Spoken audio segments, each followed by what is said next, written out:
Hi all.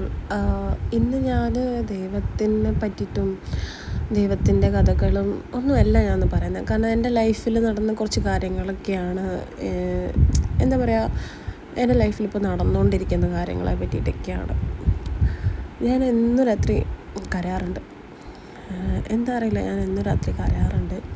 May be എൻ്റെ mental stress കൊണ്ടും പണിയിലെ stress കൊണ്ടും എല്ലാം കൊണ്ടായിരിക്കാം. റിലേഷൻഷിപ്പിൻ്റെ കാര്യങ്ങൾ, വീട്ടിലെ പ്രശ്നങ്ങൾ എല്ലാം കൊണ്ടായിരിക്കാം ഞാൻ രാത്രി കരയുന്നത്. എപ്പോഴും ഞാൻ രാത്രി കരയുമ്പം എൻ്റെ കാര്യം പോട്ടെ, നമ്മളെല്ലാവരുടെ കാര്യം എടുത്ത് നോക്കിക്കഴിഞ്ഞാൽ, ഈവൻ ഒരു റിലീജിയനല്ല, എല്ലാ റിലീജിയൻ്റെ കാര്യങ്ങളെടുത്ത് നോക്കിക്കഴിഞ്ഞാൽ നമുക്ക് മനസ്സിലാക്കുന്നൊരു കാര്യമാണ്, നമ്മളെല്ലാവരും കരയുന്ന സമയത്ത് ദൈവത്തിനെ വിളിക്കാറുണ്ടല്ലേ. ദൈവത്തിനെ വിളിക്കുന്ന സമയത്ത് നമുക്ക് എന്താ പറയുക, നമുക്കെന്തോ ഒരു സ്ട്രെങ്ത്ത് കിട്ടാറുണ്ട്.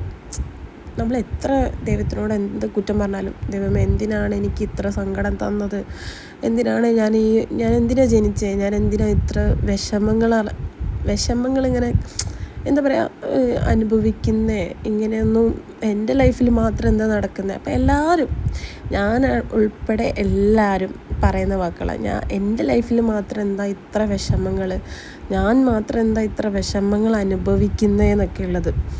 അപ്പം ഞാനിപ്പം എൻ്റെ വിഷമത്തിൻ്റെ സമയത്ത് ഞാനിങ്ങനെ പറയുന്ന കാര്യം, അതേ സമയം എൻ്റെ വീട്ടിൽ എൻ്റെ അമ്മ എന്നോട് ദേഷ്യം പിടിക്കാറുണ്ട്. അതേപോലെ അമ്മയ്ക്ക് എത്രമാത്രം വിഷമങ്ങൾ ഉണ്ടാവാറുണ്ട്.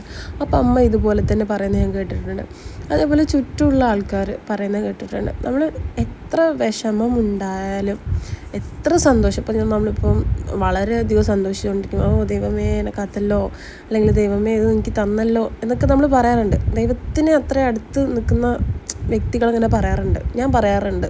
അതേപോലെ എനിക്ക് വിഷമം തരുമ്പോഴും ഞാൻ ദൈവത്തിനെ വിളിച്ച് പറയാറുണ്ട്, ദൈവമേ എന്താ എൻ്റെ ലൈഫ് മാത്രം ഇങ്ങനെ സങ്കടം വരുന്നത്, എന്താ എനിക്ക് എല്ലാ ഭാഗത്തുനിന്നും ഇങ്ങനെ പ്രശ്നങ്ങൾ വരുന്നത്, കുറച്ചെങ്കിലും എനിക്കൊരു സമാധാനം തന്നൂടെ, അങ്ങനെയൊക്കെ പറയാറുണ്ട്. At the end of the time ദൈവത്തിനെ പറ്റി ദൈവത്തിനോട് സംസാരിക്കുമ്പോൾ, അല്ലെങ്കിൽ ദൈവത്തിൻ്റെ എന്താ പറയുക, ദൈവത്തിൻ്റെ കുറച്ച് വാക്കുകളുള്ള കുറച്ച് കാര്യങ്ങൾ കാണുമ്പോഴോ, അല്ലെങ്കിൽ അതൊക്കെ എനിക്കൊരു മോട്ടിവേഷനായിട്ട് തോന്നിയിട്ടുണ്ട്. നിങ്ങൾക്ക് എല്ലാവർക്കും തോന്നിയിട്ടുണ്ടോ എനിക്കറിയില്ല, എനിക്ക് വളരെയധികം മോട്ടിവേഷനായിട്ട് തോന്നിയിട്ടുണ്ട്.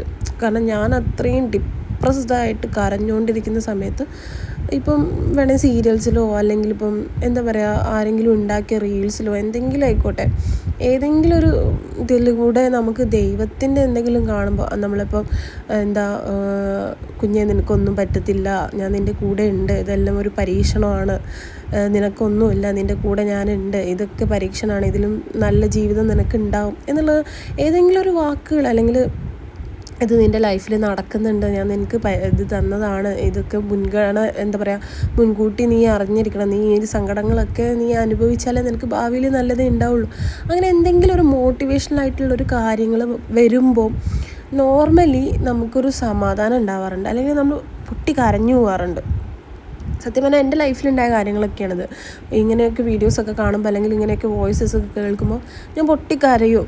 പക്ഷേ എൻ്റെ കൂടെ ആ ഒരു സമയത്ത് എനിക്ക് ഓപ്പണായിട്ട് സംസാരിക്കാൻ ആരും ഇല്ലെങ്കിലും, ആ വോയിസോ അല്ലെങ്കിൽ ആ വീഡിയോ കാണുമ്പോൾ എനിക്ക് ആരും ഉള്ള പോലെയും, എന്നെ സമാധാനിപ്പിക്കുന്ന പോലെയും, എനിക്ക് ഓക്കെ ആവുന്ന പോലെയൊക്കെ എനിക്ക് ഫീൽ ചെയ്യാറുണ്ട്. അങ്ങനെയാണ് ഞാനിങ്ങനെ ഇപ്പം എന്താ പറയുക, ഈ ഒരു യൂട്യൂബ് ചാനൽ തന്നെ തുടങ്ങിയത്. ഞാനിടുന്ന വീഡിയോസിലൂടെ ഏതെങ്കിലും ഒരു വ്യക്തി കണ്ടു കഴിഞ്ഞാൽ, ആ വ്യക്തി സങ്കടപ്പെട്ടിരിക്കുന്ന സമയത്താണ് ഈ വീഡിയോ കാണുന്നതെങ്കിൽ, ആ വ്യക്തിക്ക് അത്രയും സമാധാനം ഉണ്ടാവും. കാരണം എനിക്ക് കിട്ടിയൊരു സമാധാനം ഉണ്ട്. ഏതോ ഒരു ആളുണ്ടാക്കിയ വീഡിയോ ഞാൻ കണ്ട് അത്രയും ഞാൻ ഡിപ്രസ്ഡായിട്ട് നിൽക്കുന്ന സമയത്ത് ആ വീഡിയോ കണ്ടിട്ടാണ് ഞാൻ എന്തെങ്കിലും ചെയ്തു പോകുന്നിടത്ത് പോലും ഞാൻ വേണ്ട, എൻ്റെ ലൈഫിൽ ഇങ്ങനെയൊക്കെ ഉണ്ടാവും, എല്ലാവരുടെ ലൈഫിലും ഓരോ പ്രശ്നങ്ങളുണ്ട്, അതൊക്കെ നമ്മൾ തരണം ചെയ്യണം, അതാണ് മനുഷ്യൻ്റെ ജീവിതം എന്ന് പറയുന്നത്. മനുഷ്യൻ്റെ ജീവിതത്തിൽ ഒരു മനുഷ്യനും പ്രശ്നങ്ങളില്ലായ്മയില്ല, എല്ലാ മനുഷ്യനും ഓരോ പ്രശ്നങ്ങൾ ഉണ്ട്, ആ പ്രശ്നങ്ങൾ പരിഹരിച്ച് മുന്നോട്ട് പോകുന്നതാണ് എല്ലാ പ്രശ്നങ്ങൾക്കും സൊല്യൂഷൻ ഉണ്ട് എന്നുള്ളതൊക്കെ എനിക്ക് ആ ഒരു ടൈമിൽ ഇങ്ങനെ വരും.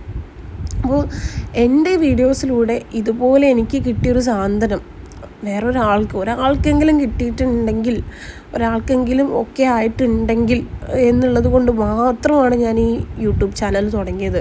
കാരണം എനിക്ക് കിട്ടിയ ആ ഒരു സാധനം എല്ലാവർക്കും എങ്ങനെയെങ്കിലും കിട്ടട്ടെ എന്ന് വിചാരിച്ചിട്ട്, ആ ഒരാൾക്ക്